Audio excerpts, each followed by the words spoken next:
Thank you. You may please be seated.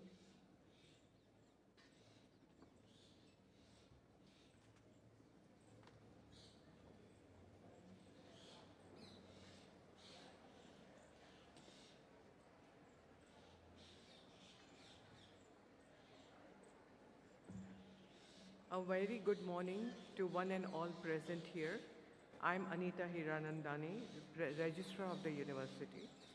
We are gathered here on the occasion of the 20th Convocation of CEPT University. We are delighted to have you all here to celebrate this momentous occasion with us. Today marks not just the end of one chapter, but the beginning of an exciting new journey for our graduates. It's a day filled with pride, reflection, and celebration. We are honored and privileged to have with us Professor Ashoke Chatterjee, a distinguished design educator, social development advocate, and former executive director of NID as the chief guest. On behalf of CEPT University, I welcome you, sir.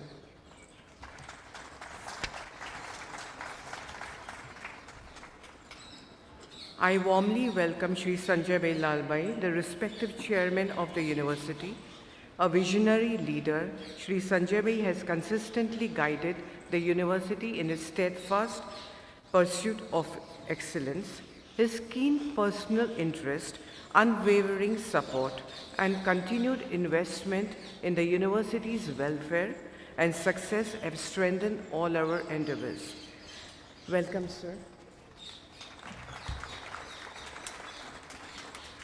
It's also my pleasure to welcome the members of the governing body and board of management, the president and provost of the university, deans of various faculties, my colleagues from teaching and administration, honorary doctorates, graduating students, parents, alumni, invited guests, friends from the media and press on this august occasion.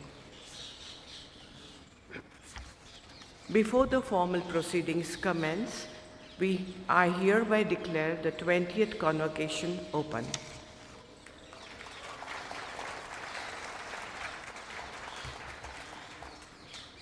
May I invite the President, Professor Berger Mehta, to deliver the welcome address.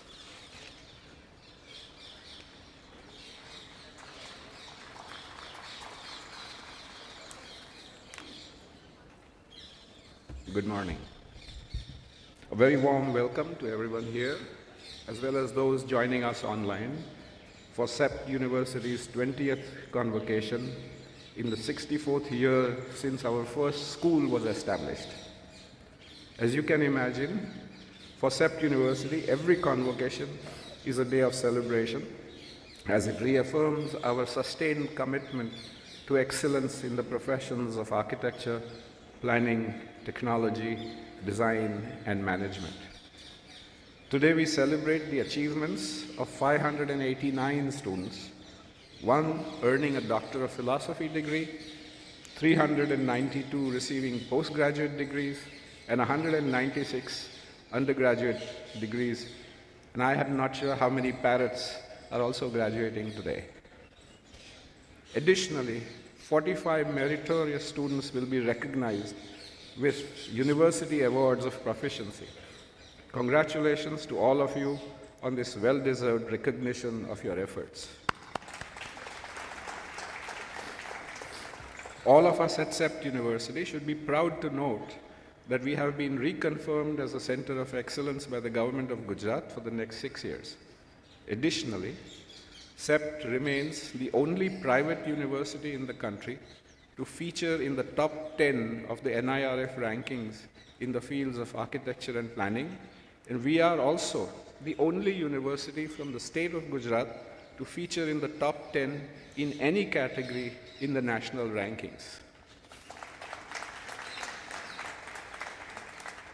These achievements reflect the dedication of our students, faculty members, as well as our non-teaching colleagues, and I thank them all very much. This convocation is special because CEPT University's board accepted the recommendations from our deans to confer honorary PhDs, honoris causa, degrees on Professor Ashoke Chatterjee, better known to us as R.J. Shah,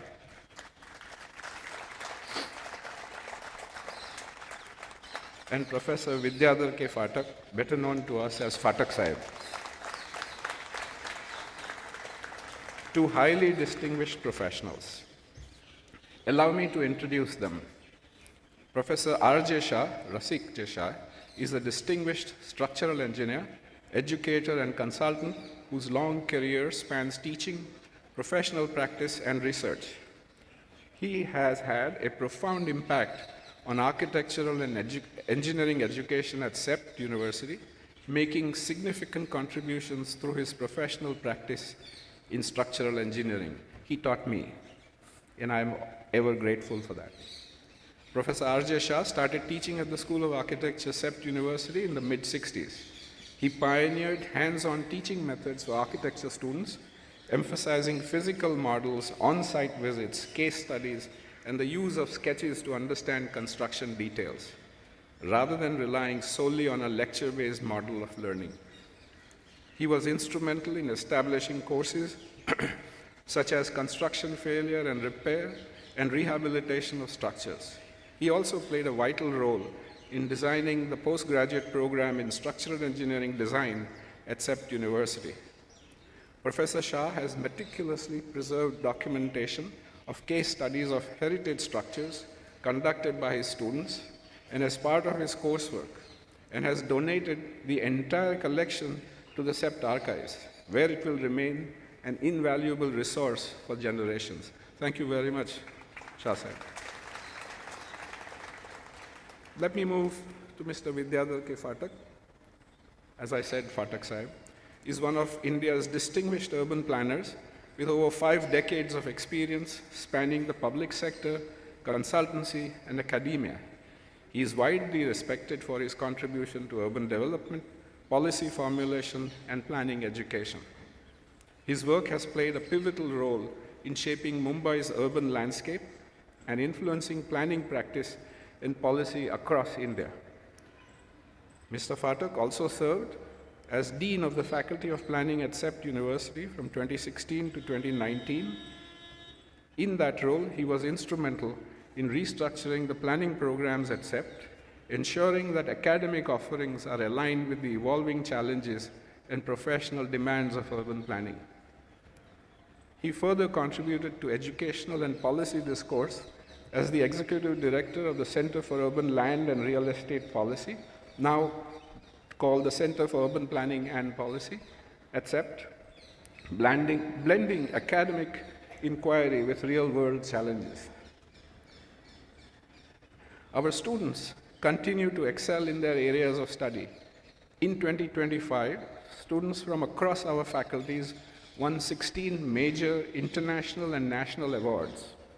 To give you a flavor of these achievements, and by no means diminishing the accomplishment of others, let me mention one from each faculty of ours. From the Faculty of Technology, our students won the International Building Performance Simulation, IBPS 2025 in Brisbane, Australia. From our Faculty of Design, our students won the Gold and Bronze Awards at the International C Idea Design Award 2025. From our Faculty of Planning, our students won a prestigious Urban Land Institute Heinz Asia Pacific Student Competition in Hong Kong 2025. Our architecture students won an award for the Social Resilience Excellence Award at Designing Resilience Global DRG 2025 in Guangzhou, China. And our management graduates, in fact, students from our management program, were the second runner-up at Prajatantra. And not to be left behind, our youngest students from the Common Foundation program, these are kids, I'm sorry, not kids, but these are students who have come just out of high school. They designed, and they were 2 board games that they designed as part of their studio by our youngest students as part of the academic program, received copyrights, and for an additional 2 games, the process is underway. The university will work to enable their commercialization through a game publisher. Congratulations to all of them, and to the others whom I have not been able to mention for brevity. CEPT University continues to benefit from and is deeply thankful for the extraordinary contributions and support of the Ahmedabad Education Society. Thanks to AES, our students now occupy a new multi-story hostel building. For giving it the due status that it is, we call it the CEPT Residency, not a hostel, which offers a significantly higher standard of habitation compared to our previous hostels. And our alumni here would relate with that, I'm sure. We have also benefited from the generous support of the PSP Foundation, Moneybai and Brothers Charitable Trust, and MNB Engineering Limited, which enabled us to construct and now use 2 new studio buildings on the south side of the campus. These long-awaited facilities are welcome additions to the flexible learning spaces on our campus. Another happy development is the recent signing of an MOU with Twasta, a Chennai-based firm which manufactures specialized nozzles for robotic construction using concrete and other materials. As part of the MOU, Twasta will house a full-sized robotic arm along with specialized nozzles on our campus. This facility will be open for use by students and faculty members across all our faculties for teaching and research, as well as for training and capacity building of industry professionals, and we expect the robotic arm and its adjacent facilities to be operational within the next 3 months.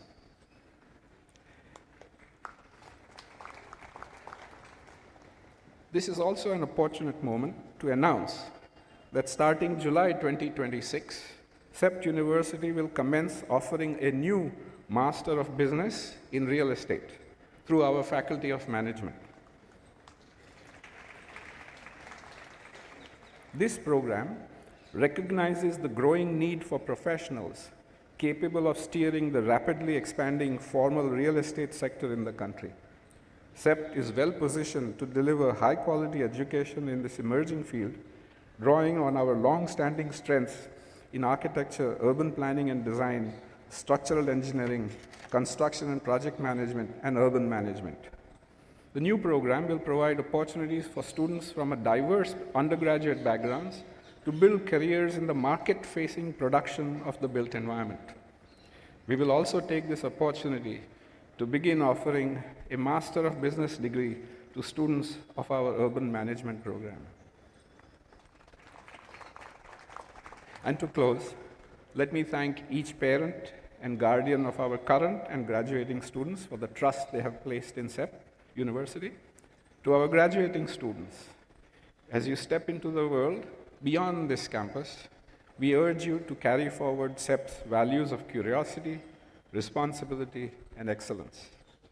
Make sure your work leaves a lasting and positive imprint on the environment and society at large. Thank you very much.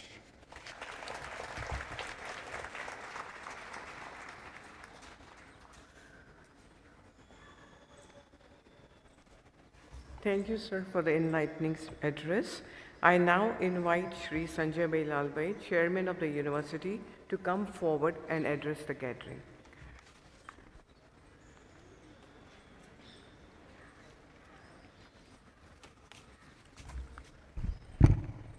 Good morning, friends. On this beautiful winter morning, it is my pleasure to welcome our chief guest, Professor Ashoke Chatterjee.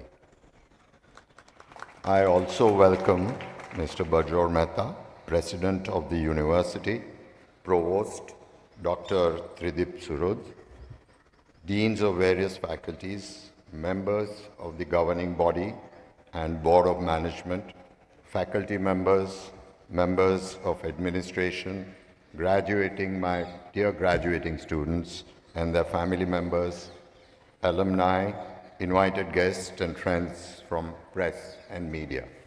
I hope they are present. Okay. So you are graduating at a pivot point in human history. For decades, we taught students of Habitat how to leave their mark on the world.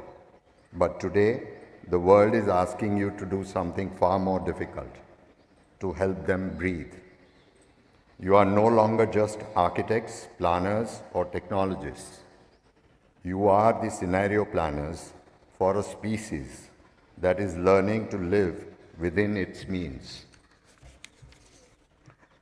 The tools you hold today are unrecognizable from those of generation ago.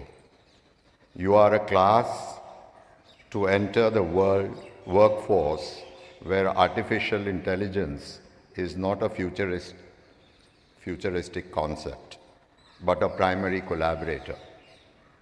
Do not fear the algorithm. AI can calculate the most efficient structural load or the perfect solar orientation in seconds.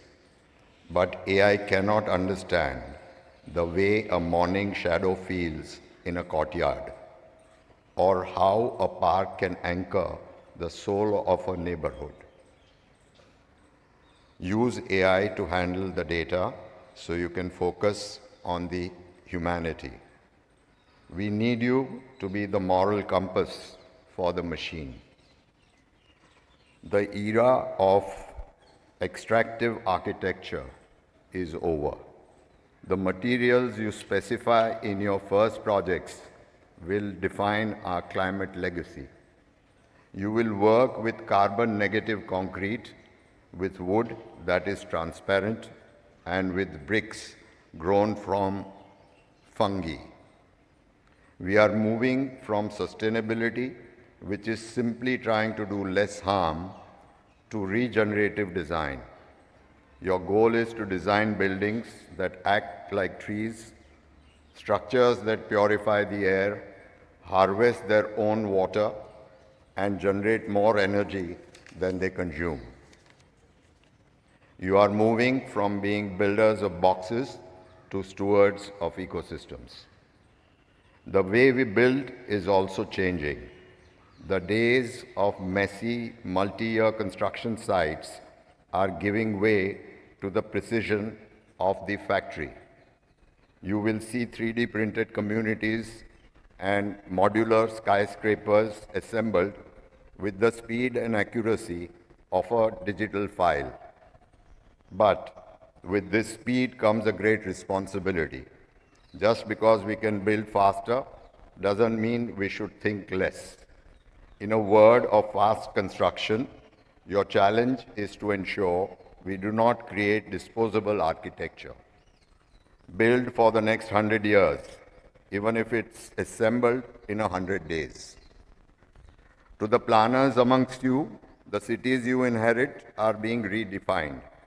We are moving away from the car-centric sprawl of the 20th century towards the 15-minute city and the sponge city. You will be the ones to turn heat islands back into cooling forests. You will design streets that prioritize the toddler and the elderly over the engine. You aren't just planning zones, you are weaving the social fabric of our future. Class of 2026, human habitat is currently in a state of emergency. But you are the generation equipped with the exact toolkit needed to fix it. Go out and build not for the world as it was, but for the world as it must become. We cannot wait to see what you create. Thank you and congratulations.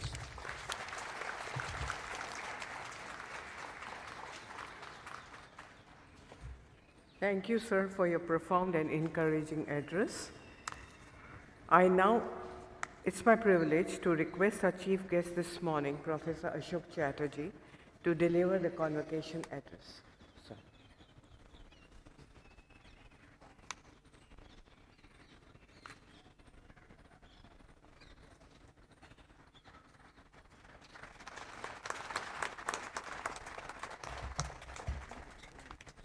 Yeah, that's fine.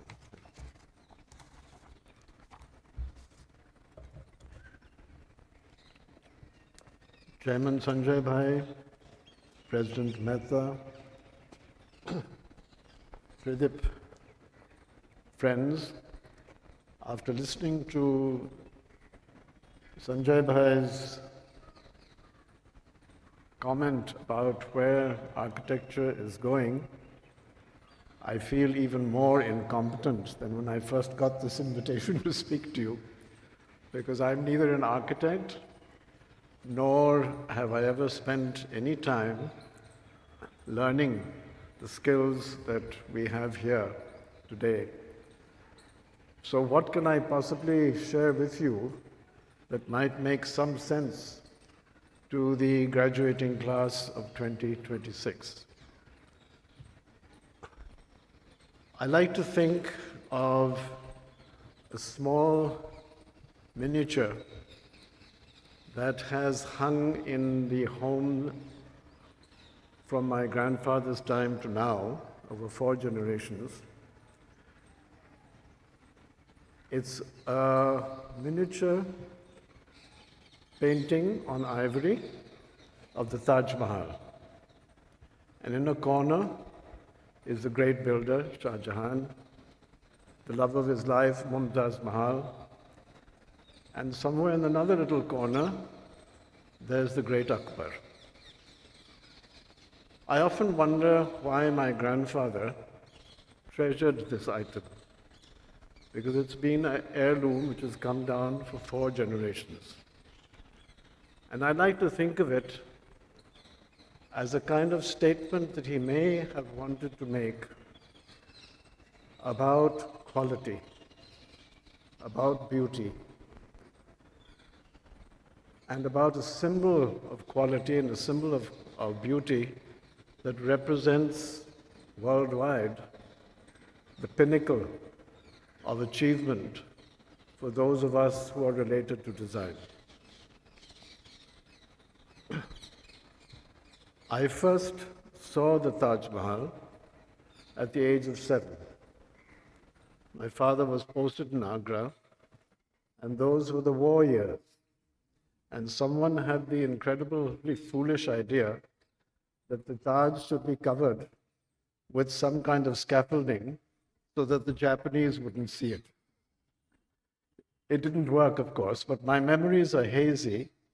But I do remember that my father would take us in our little battered car to some points on the other side of the river where you could actually see the dome without all the scaffolding. So that has remained in my memory as a kind of symbol of quality, not just of quality, but of quality that came from the incredible syncretic culture of this country. And we as a family were in some way a reflection of that. My grandfather was based in Bombay, but he represented a family which is total confusion. We came from all parts of the country. We didn't have a native place. We didn't have a mother tongue. We had all kinds of confusion, but we had India. And we had the incredible beauty and the incredible wisdom of this country to take us through. Years later, when I started my career in Calcutta, my office window would look out on the dome of the Victoria Memorial. And that struck me as a rather ridiculous building, because I was told that it had been designed to combine St. Paul's with the Taj Mahal. What a crazy idea. It struck me as rather ugly. Around that time, in our other hometown of Bangalore, another building was coming up, Vidhana Saudha. Also, to my mind, at that time, an incredibly monstrous structure. On the front of Vidhana Saudha was attached in huge letters a slogan, "Government work is God's work." I think that was rather a funny joke, but it has lasted to this time. And the reason I recall Victoria Memorial and Vidhana Saudha is that although Ashoke Chatterjee thought these were ugly buildings, people loved them. And they became, in many ways, very important to the citizens who lived both in Calcutta and in Bangalore. So I was beginning to learn a lesson which would be very important when I moved to NID years later, that when architecture evokes an emotive connection with people, especially public architecture, architecture which deals with public spaces and public buildings, it endures as a kind of cherished memory of a place and of an idea and perhaps of aspiration. So what makes architecture actually work? My real immersion as a client of architecture was when I returned to India from the US some years later and was working with the India Tourism Development Corporation, which had then, I'm talking about the 70s, early 70s, had decided that design, including architecture, would be the USP for drawing travelers to India. The trademark for the ITDC was the Ashoka Hotel, which you may remember. It was built long before ITDC was established, but it was a strange building, iconic in its own way, but everybody loved to hate it. And if you were working in the Ashoka Hotel, as I was, you would get constant complaints about how government doesn't know how to run a hotel. Along came a management expert, said that we needed a new brand. And one of the things that the new brand should do was to change the color of the Ashoka Hotel. So along came people with huge cranes and whitewash, and there was an outcry. The whole city descended on us saying, "You idiots, don't touch that building. Let it be, it's pink, don't touch it." And I began to understand that the building that we thought people disliked or thought it was useless public sector nonsense, was actually something that was very precious. Around that time, it was decided to open South India to international tourism. South India had no five-star hotel, and the ITDC was asked to build one. And we built the Ashoka Hotel in Bangalore. Along the way, Rajendra Kumar was the architect, and he said, wouldn't it be a good idea, while we are building this hotel, to have some guests actually staying in it and trying out the systems that we're trying to innovate for this building? And so we looked around. Who would want to live in a building, in a hotel, which is being built? Two prospects arrived. One was a group from West Asia, from the Gulf, and they wanted to be in Bangalore, and they wanted a big hotel, but they wanted us to guarantee rain, because they said the only reason we want to come to Bangalore is to stand outside in the rain. We couldn't guarantee rain. The other was a film crew, which was looking for space to make a film and to keep all their equipment and their crew, etc. So they very happily said, yes, we'll be happy to try out your hotel, and these are the services you want. So we did, and it was a great experience. The team that volunteered to be guinea pigs was going to be making history. They were the team that made Sholay. Around the same time, we were given another building in the brutalist Chandigarh style, which was built as a hotel, but was considered unusable as a hotel. But we were told it has to be made, you have to do something with it. This is what became the Akbar Hotel. What was considered impossible by the hotel industry was considered by a few architects as an enormous opportunity to make the first hotel anywhere in the world using that kind of architecture. And it became an experiment in combining Indian craft with this rather raw concrete finish. And it made history of its own. So we were all learning. At the same time, Charles Correa was hired, and we built the Kovalam beach resort in Kerala, India's first beach resort, with its own special challenge of building a hotel which would follow the topography of that wonderful hillside at Kovalam. This was all around 1972. In Delhi, something else was happening. Raj Rewal and Mahendra Raj were putting up the Hall of Nations, the world's first and largest space-framed structure built of RCC, to celebrate 25 years of India's independence. While that was going on, I came to NID in 1975.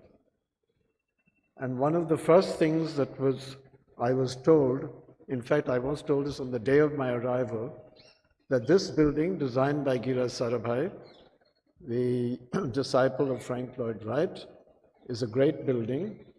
You're the director, but don't fool around with this building.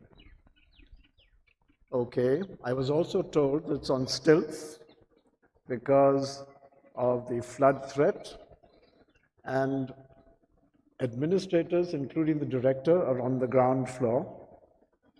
The students and the educators are on the first and second floors. You guys are dispensable. If the flood comes, you will be washed away. Education will stay safe. That's the lesson of this building, and don't you forget it. So I began to understand my place. Also, to understand this building, I recommend that those of you who are students of architecture, you take a look at the NID history book, which describes the way in which the NID building was created, the actual innovation that was done to make those great main beams and roof shells, unsupported brick roof shells, the modular system which the building became famous for. However, I had problems. The building was hot as hell. In the summer, it was actually cooler to go out and sit in the sun than to work in some of the buildings. In the library, our books were hot to touch. But what could you do? These magnificent domes trapped the heat. And any effort to try and cool them down was far too expensive, and we didn't have much money. But there was this incredible loyalty to this building, which I had to respect. The students, the educators, the people who made the building, who worked there, they loved it. And if I had problems with the heat, well, that was my problem. Today, of course, it's all air-conditioned and all kinds of tech, but we didn't have that then. But I learned about the detailing, the manner in which every part of that building had something to say, had some lesson for those who would learn design and who would leave from there. And the building certainly was in many ways, the cooling system, there were sprinklers for the domes, they didn't really always work. We tried to pierce them, that didn't work either. But the love and respect for that building by the community who used the building was a huge lesson for me, as well as the detailing, the craftsmanship that went into every part of that. So the building was all about changing attitudes and behaviors. We didn't even have a staircase. The only thing we had at NID in those days was spiral staircases that took you up floors. We didn't have a proper staircase. There is a staircase now. How we got that staircase is another story, but we don't have time for that. But what that building represented was what was going on inside. Something different was happening. India was experimenting to bring a new profession to this country. And the building, in that sense, represented an aspiration. During that time, we also started, through my connections with the tourism industry, a series of projects under the guidance of Professor Kulbhushan Jain of CEPT. And this was to do integrated area development plans for several areas of tourism interest, beginning with Fatehpur Sikri and including Shravasti and Kushinagar, Brajbhumi, and many others. This was an absolute revelation to me, because my learning of history, my learning of the architectural idioms that were so many in this country, and of how modernity was affecting these environments, it was a very huge learning. And we did things for the first time. The integrated area development plans we did for Fatehpur Sikri were hugely important, and they taught me lessons which I would use later when I was working on environmental issues, of seeing buildings and spaces and so-called tourism attractions in their totality. Understanding, for example, Fatehpur Sikri not just as one destination, but as part of a link with Brajbhumi on one side and the Bharatpur bird sanctuary on the other, and the ecology of this entire space. In those days, we also had at NID an opportunity to work with the late Laurie Baker, learning from him, as we were doing these projects, about how to respect local materials, how to learn from local artisans. And then, much later, in 2008, I was asked to be a member of the building committee of the IIM, which Sanjay Bhai chaired at that time, which was another learning experience. Over many years, until last year when I stepped off that committee, I was to be part of an incredible experience in institutional architecture. The IIM, of course, had new buildings and of course many architects would come, we would sit through endless presentations. I learned how wonderful presentations by architects can be. I also learned how miserable some of those can be. It was another learning curve. But what was really interesting at IIM was that here is a business school which also has the task of being the trustees of one of the world's greatest architectural expressions, the Louis Kahn campus. And years of trying to protect those buildings and of trying to understand how they could be preserved and moved into the future, while this institution had other needs of education. IIM was not set up to be a conservation of architecture, but it was stuck with this task. And I don't know of anything else that I've ever experienced in my design career to match the investment that IIM made in trying to preserve, protect, and take forward the legacy of Louis Kahn. And what a learning that was, because there was everybody in the architectural profession who had a theory and who had a reason to object to any decision that any administrator made about the Kahn buildings. That's another story. But it would all come back when I also had to look at architecture from the perspective of what we had to do at the Gandhi Ashram. Here was a sacred place. And here was a plan to develop the Gandhi Ashram as what we were told as a world-class tourism destination. And a sense that what would that actually do to the sanctity of this place.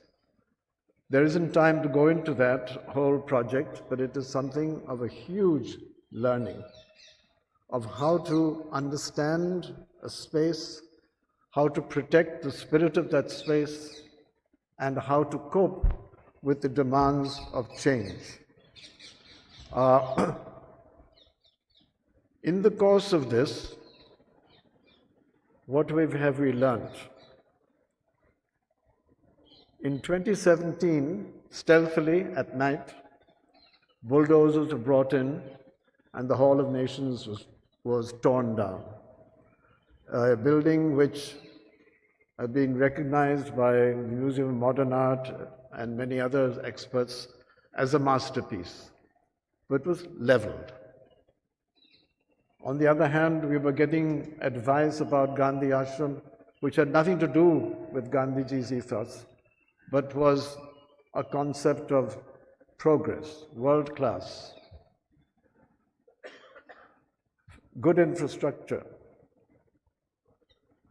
So what do these buildings and spaces actually mean? What do they stand for? How do we understand architecture and planning in terms of values? All of these, I still feel I'm learning. And the other day, at a workshop in memory of B.V. Doshi, the founder of this place that we're now in, we looked at some of these issues from the point of view of what's happening to design education and what challenges design students, design educators, and others face today as we try and take these disciplines into the future. Everyone talks about AI. As you have just heard, perhaps the best thing for me to do before I close is to tell you of some of the things that came up in the workshop we just recently conducted on the status of design education in India. They may be relevant to architecture, but we have learned in this effort to try and find out where we stand today, some of the real cutting-edge concerns and issues which go beyond just curriculum design to understanding the kind of pressures that educators and students are facing today, which are very, very different to, and hugely different to the kind of challenges that I first encountered when I came into the area of design education. We can share that at some other time, but there are problems of scale, the problems of, at one time, 2 design institutes. Now I'm told there are 4,000. How do you cope with scale? Where are these teachers going to come from? Who will create these design teachers? Who assesses quality? How is the university system that everyone is chasing, does it have any patience with the kind of one-to-one interaction that design education demands? All of this we have discussed and tried to learn together, and at the end of it, we have found ourselves in this age of AI asking ourselves some of the most basic questions that arose at the time when NID was first founded almost 70 years ago. So where do we go now? Let me end by telling you of a little story. It's December 31st, 1999.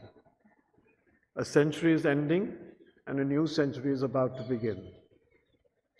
I decided, where could I possibly spend midnight, December 31, 1999? There seemed to be just one place for me. And so I went to Gandhi Ashram. quite certain that at Gandhi Ashram, on midnight, that particular midnight, there would be something happening. A good place to bring in a new year and a new century. No one was there. That was the night, if you will remember, that hijacking was taking place. And a plane was on its way to Kandahar with hostages. There was tension. Somewhere in the distance, there was a radio playing. And you could hear the news that was coming in. I was alone at Hriday Kunj. There was nobody else there, not even the chowkidar.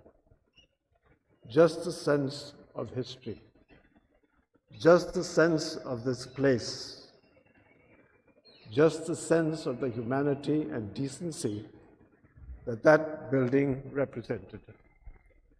And then I thought to myself, I remembered something that had happened to me when I was in Washington, D.C., at the time that Washington was burning.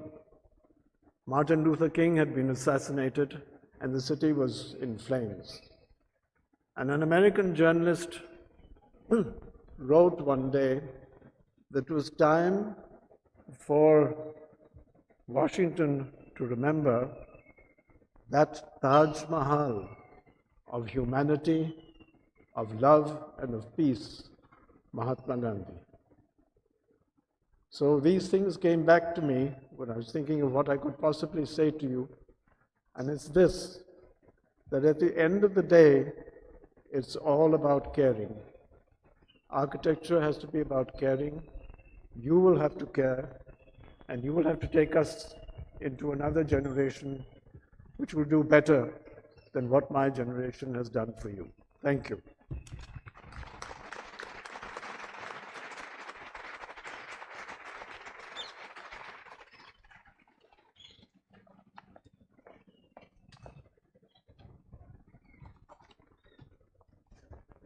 Thank you, sir, for sharing your thoughts with us and inspiring us. Presentation of Honorary Doctorate Degree.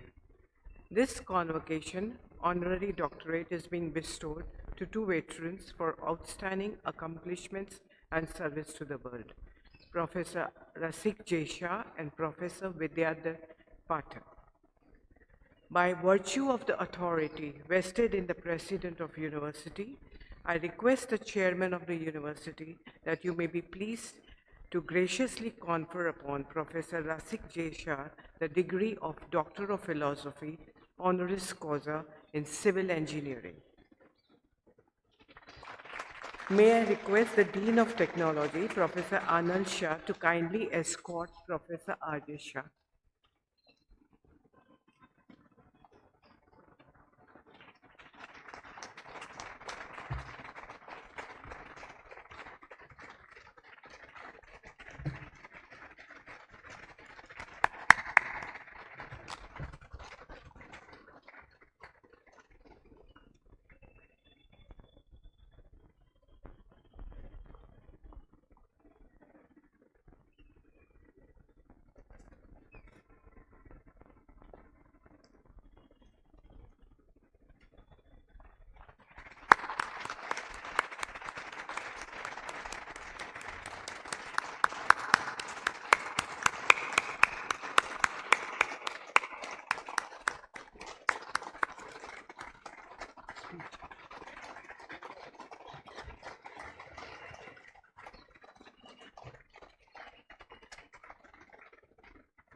Sir, I would like you to share some words.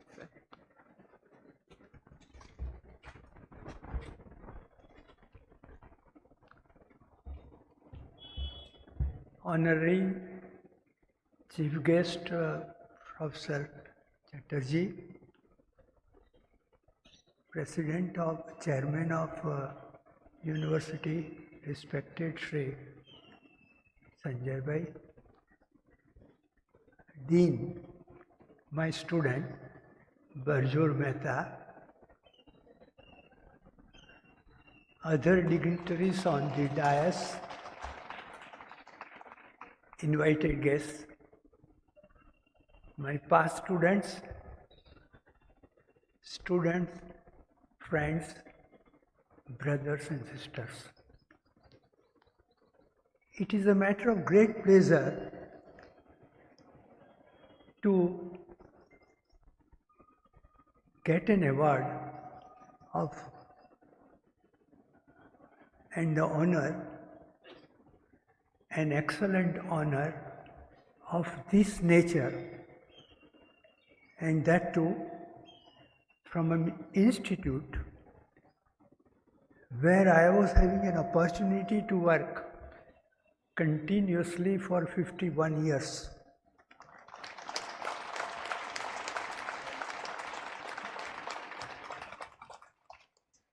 Thank you so much, but I feel thank is not a correct word to convey my feelings to my institute. Well,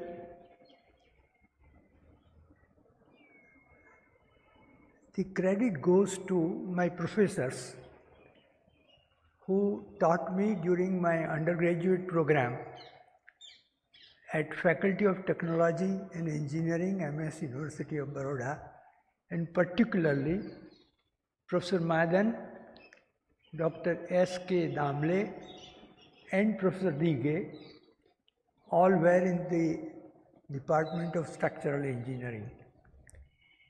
And then at the postgraduate level, my Professor B.M. Jani was my guide, and he actually helped me. And when I got an appointment from School of Architecture, Ahmedabad was absolutely new to me. I was hesitating, and he said that you must go. And that's how I am here in Ahmedabad. I joined this institute in 1966. And here, Professor Doshi, Professor G.N. Tambe, and Dr. Vakil guided me and helped me, and along with my teaching assignment, which was a part of a teaching, they asked me to work out the methodology of teaching in the discipline of structural engineering and construction. And with their help, we tried to work out that and tried to implement that. With the help of my colleagues, Kulbhushan Jain, Professor R.J. Vasavda, Professor C.B. Shah, Professor Lavingia, and Professor V.R. Shah. We tried to implement the methodology of teaching, worked out and tried to implement this with the help of the students meanwhile. And my students, they did, I think, substantially good assignments and presentations in the area of structure and construction. Normally, these are the subjects which are little bit tedious to architects, but we tried to work out this and could find that they did excellent work, to be frank. And I think, most of the work has been documented by the institute, and that is the method that should be followed even for engineering students in all engineering colleges. And to be frank with you, I am using that work to teach right now. As and where it is required, the work that has been done by the students is used to talk to even postgraduate students in structural engineering. So actually, the honor and the respect and the credit goes to my professors, my colleagues, and my students.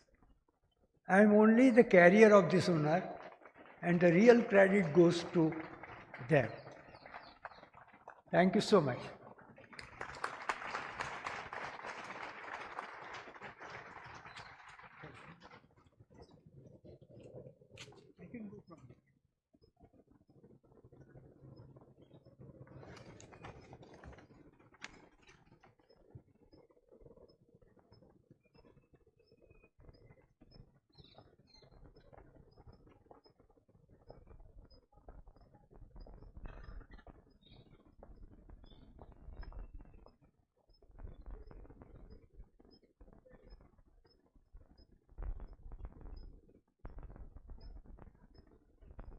By virtue of authority vested in the President of University, I request the Chairman of University that you may be pleased to graciously confer upon Professor Vidyadhar K. Phatak the degree of Doctor of Philosophy, honoris causa in Urban Planning.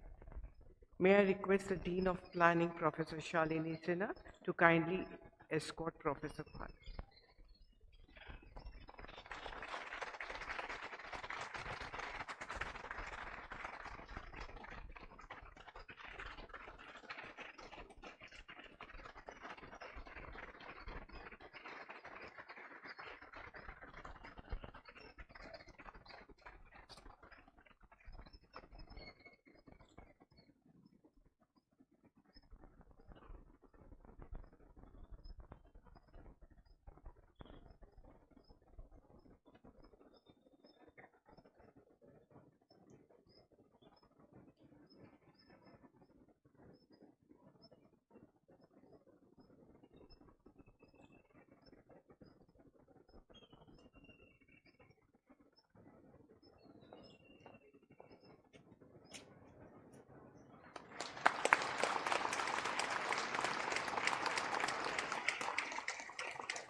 Sir, I would invite you to share a few words.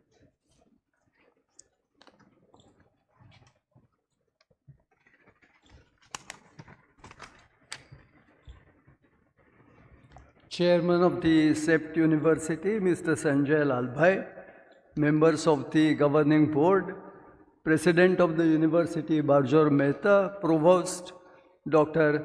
Tridip Surud, and the deans of various faculties, Professor Ashoke Chatterjee and Dr. Bimal Patel. It is a profound honor and privilege to receive this honorary doctorate from a prestigious university like CEPT University. For me, this moment represents the culmination of nearly 60-year journey, a path that has traversed public service, consultancy, policy research, and academia. No journey of this length is traveled alone. I have been guided by many along the way. While it is impossible to name everyone, I must express my deepest gratitude to a few key figures: Dr. H.D. Kopardekar, Charles Correa, Shirish Patel, Alan Bertho, and Dr. Bimal Patel. I am particularly grateful to Dr. Patel, who persuaded me to engage with the academic world. Without his unstinted trust and faith in me, this would not have been possible. The essence of this long journey was perhaps captured by Alan Bertho in his celebrated book, Order Without Design. He noted that V.K. Phatak, a Mumbai urbanist, has relentlessly pushed to introduce economic thinking into the reform of Mumbai's land use regulatory system. I consider myself very fortunate that Alan is present on this occasion. I accept this honorary doctorate not just as a recognition of my modest contribution, but as a renewed mandate. It would not just be a recognition of my modest contribution, it would serve as a constant reminder to continue contributing to the field of urban planning and policy, looking past the frustrations and occasional disillusions that are common in this work. With utmost humility and gratitude, I assure that my services will remain at the disposal of the planning faculty, CEPT Urban Planning and Development Foundation, and various research and professional development programs of the university. Thank you very much.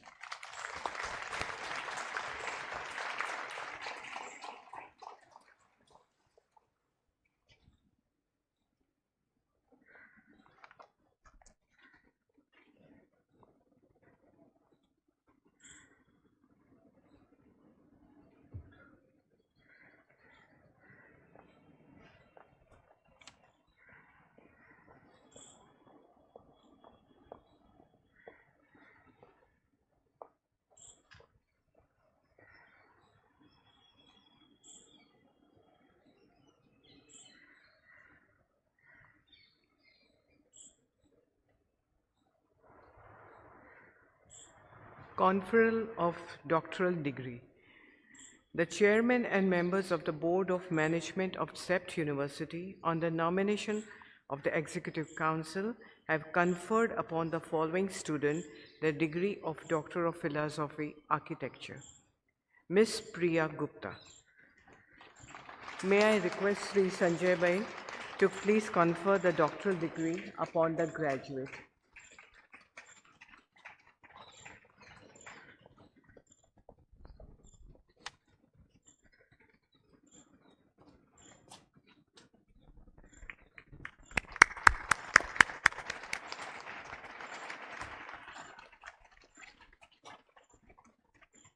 Thank you, sir. Now, group conferment of degrees.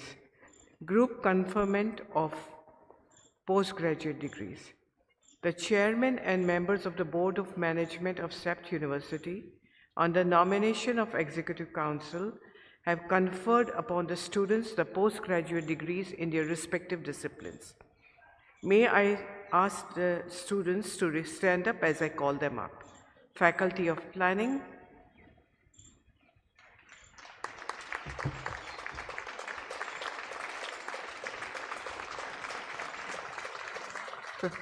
Faculty of Technology,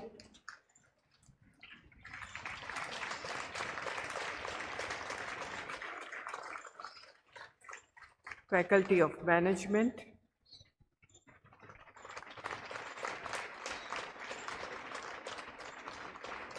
Faculty of Design,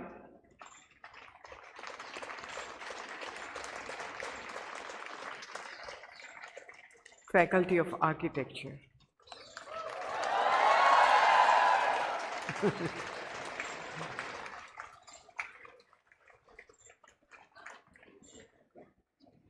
Group conferment of undergraduate degrees. The chairman and members of the Board of Management of CEPT University, on the nomination of the Executive Council, have conferred upon the students the undergraduate degrees in their respective disciplines. May I request the students to stand up as I call them up. Faculty of Planning,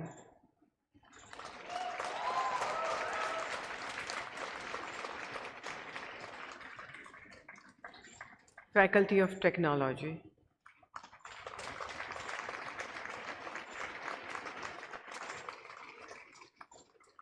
Faculty of Design,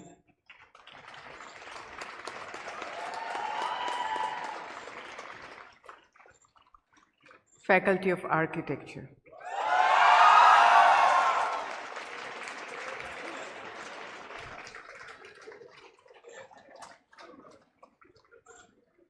You are all now the proud graduates of CEPT University.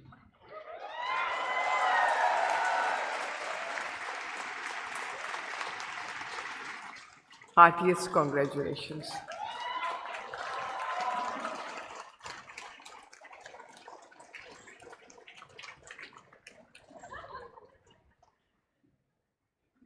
Moving on, the University Awards of Proficiency. These awards recognize excellence across all areas of education celebrating not only academic achievement, but also the broader activities that contribute to a balanced and holistic education. The awards are for the categories of academic excellence and distinguished students. May I request Professor Ashoke Chatterjee to present the awards to the recipients.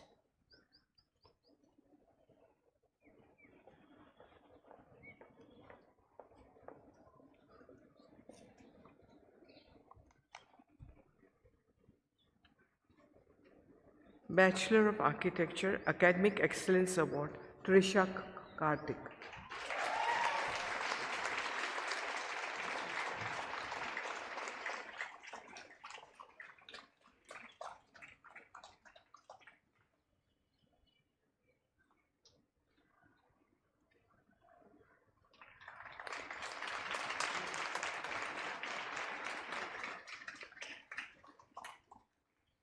Distinguished Student Award, Tejas Tharian.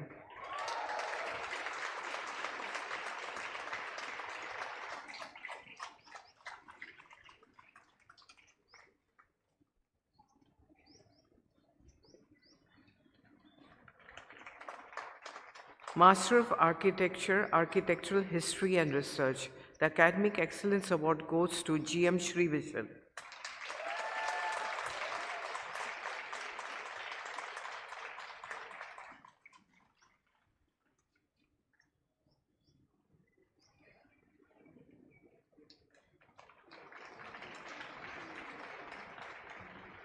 Master of Architecture, Conservation and Regeneration, the Academic Excellence Award and the Distinguished Student Award goes to Uni Amu.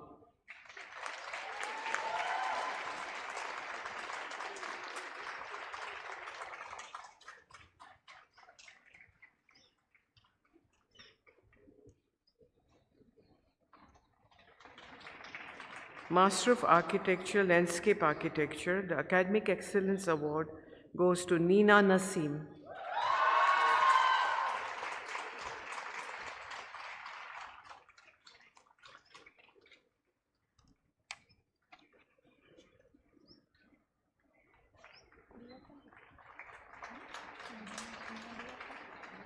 The Distinguished Student Award goes to Neha Niranjan.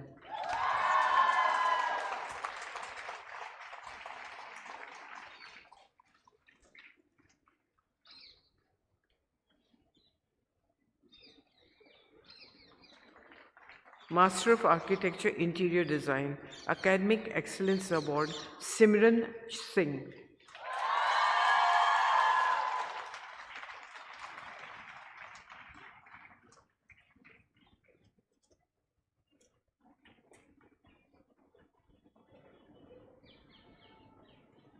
Distinguished Student Award, Afnan Ashraf.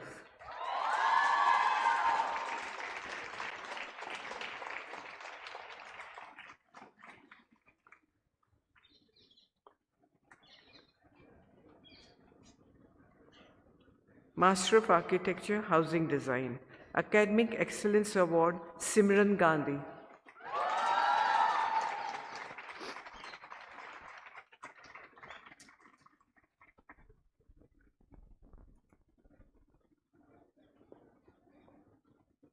Distinguished Student Award, Meet Shah.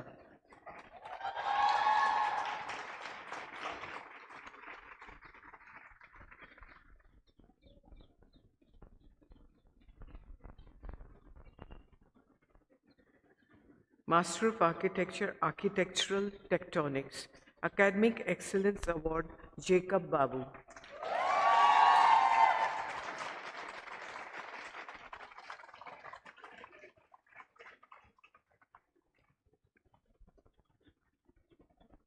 Distinguished Student Award, Urvi Chorge.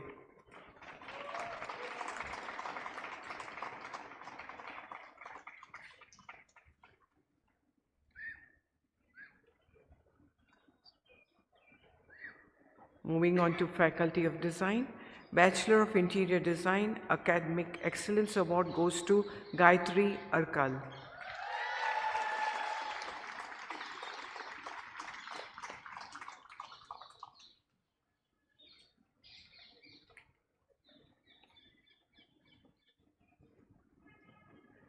The Distinguished Student Award goes to Bhavana Bhami Dipwati.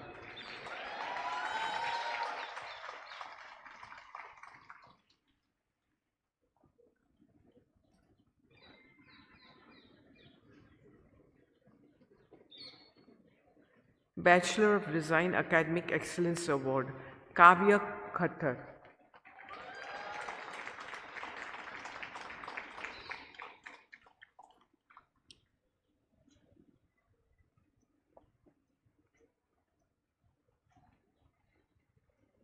Distinguished Student Award, Kashvi Chopra.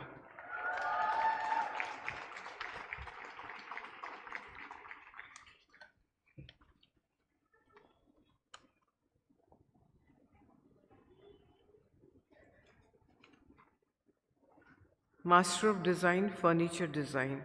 Academic Excellence Award goes to Kripa.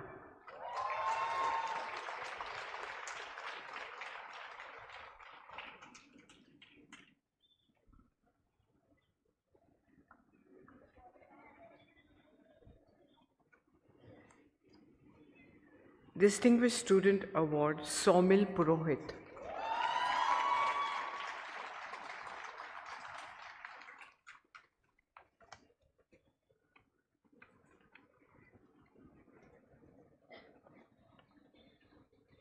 Master of Design, Computational Design and Fabrication. The Academic Excellence Award goes to Arjun Kota.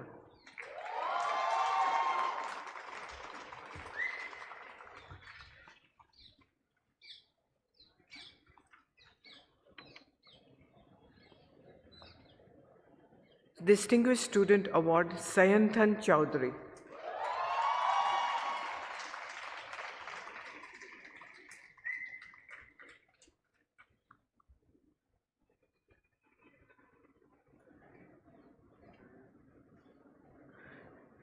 Recipients from Faculty of Management. Master of Management Studies, Urban Management. The Academic Excellence Award goes to Sharish Khan.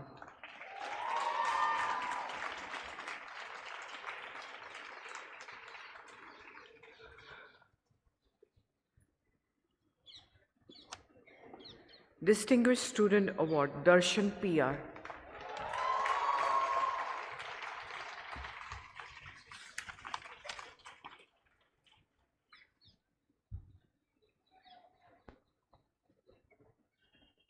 Recipients from Faculty of Planning. Bachelor of Urban Design. Academic Excellence Award, Anishka Agarwal.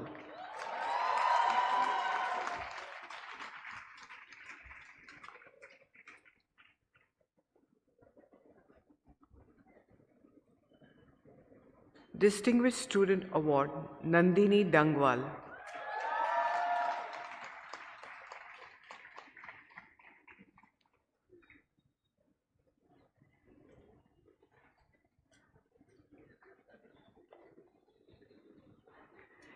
Master of Urban Design, Academic Excellence Award to Denita Magdalene.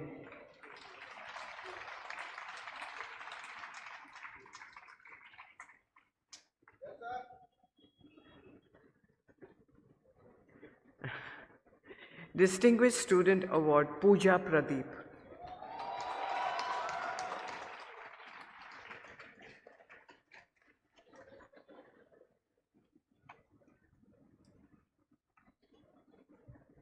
Master of Planning, Urban Planning, Academic Excellence Award, Abhay Soni.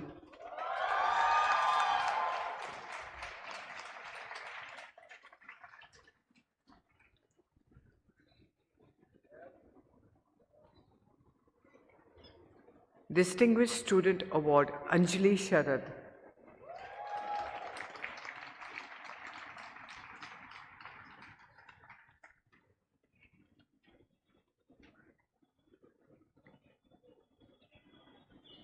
Master of Planning, Urban Housing, Academic Excellence Award, Anushka Ashish Choksi.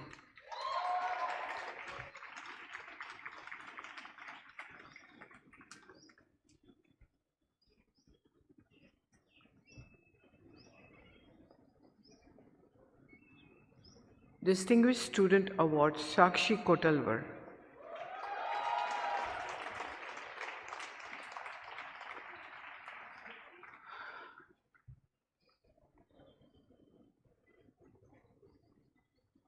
Master of Planning, Urban Infrastructure, Academic Excellence Award, Vikas Mishra.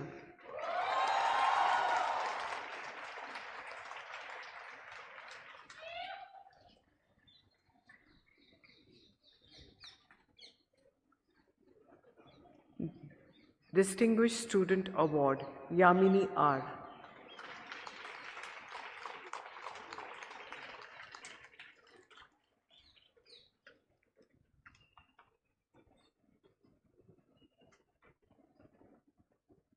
Master of Planning, Urban Transport Systems, Academic Excellence Award, Soumya.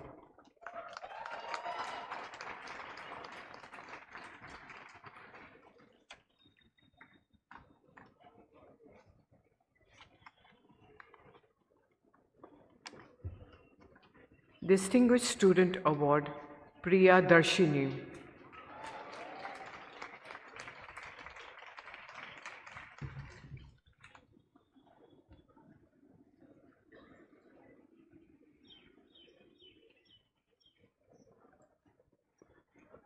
Recipients from Faculty of Technology, Bachelor of Construction Technology. The Academic Excellence Award goes to Sahil Tanti.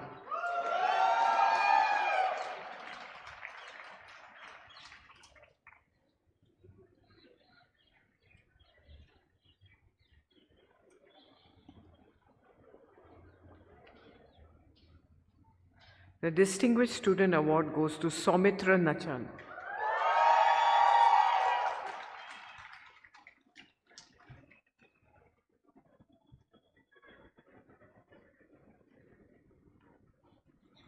Master of Technology, Construction, Engineering and Management. The Academic Excellence Award goes to Akshaya S.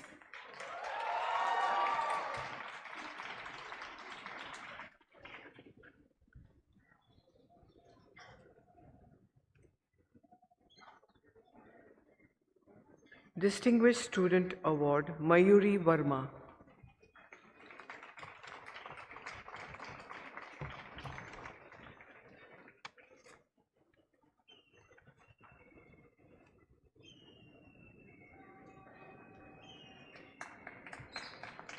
Master of Technology, Structural Engineering Design. The Academic Excellence Award goes to Ashutosh Patel.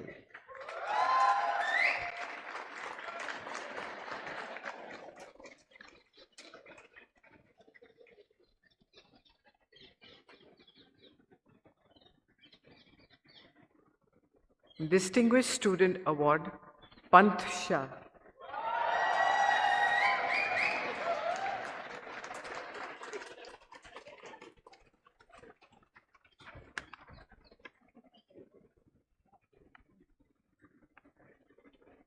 Master of Technology, Geomatics. The Academic Excellence Award goes to Gumu Daveli Sharawashiri.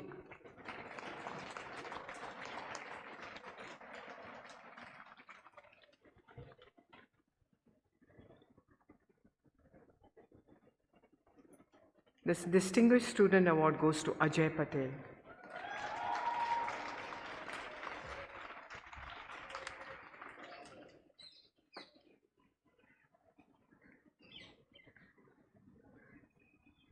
Master of Technology, Building Energy Performance.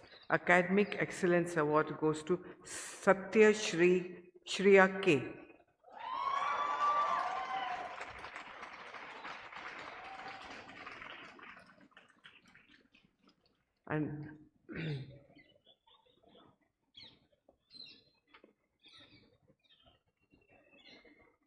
And we are on the last award, Distinguished Student Award, Reshmi Goswami.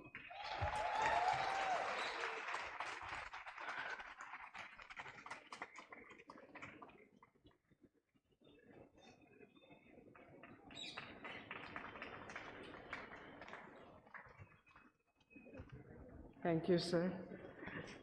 Many congratulations to all the award winners.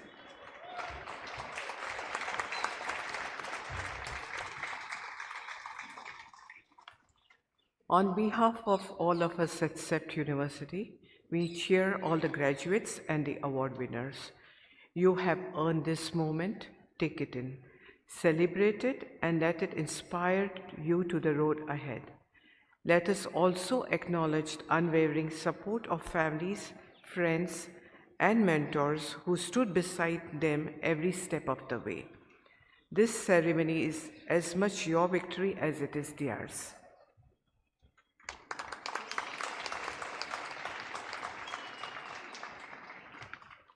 Thank you everyone for your gracious presence in honoring this milestone. I also take this opportunity to thank my colleagues and student assistants, without whose efforts the ceremony today would not have been a success. Thank you. We have 2 photograph sessions before we close the ceremony. May I request the dignitaries on the stage to please go ahead for the photographs.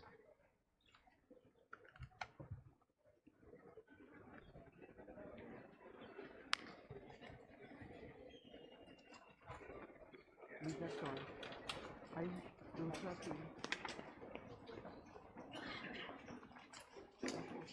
तीन कुर्सियाँ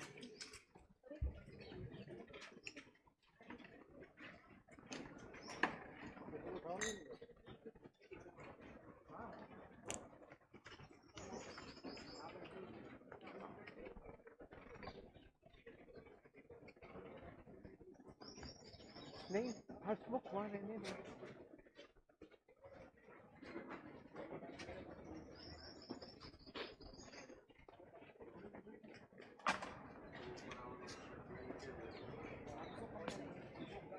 हेमंत हेमंत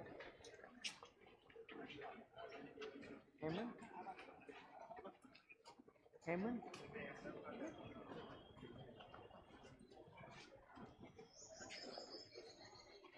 गुड्डू अरे one more.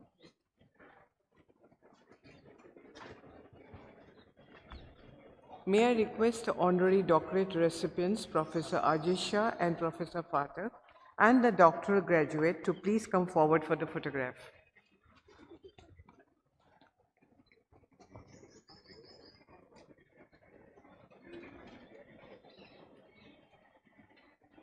Priya Gupta, you may also come up.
May I request the university level award winners to please come forward for the photograph.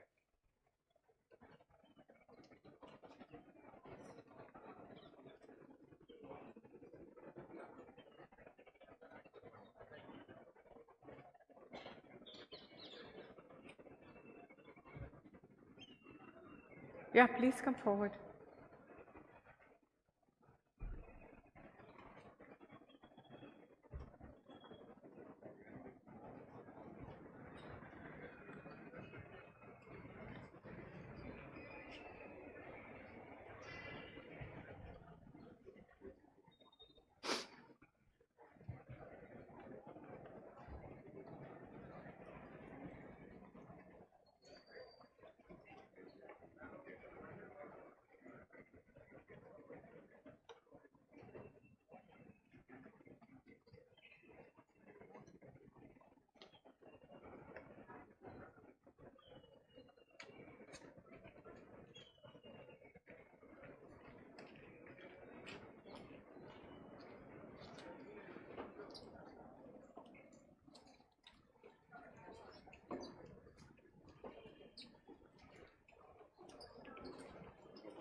With this, I declare the university level convocation formally closed.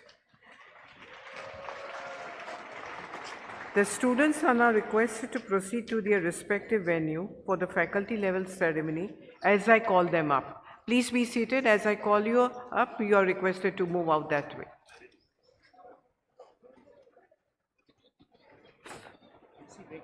Faculty of Planning, please line up and proceed to your respective venue. That's the South Lawns.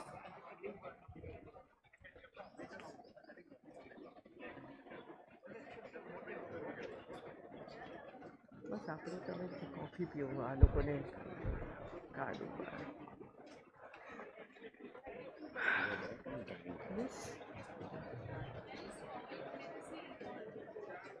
Faculty of Planning students, proceed to the South Lawns. I request all the parents to remain seated, please.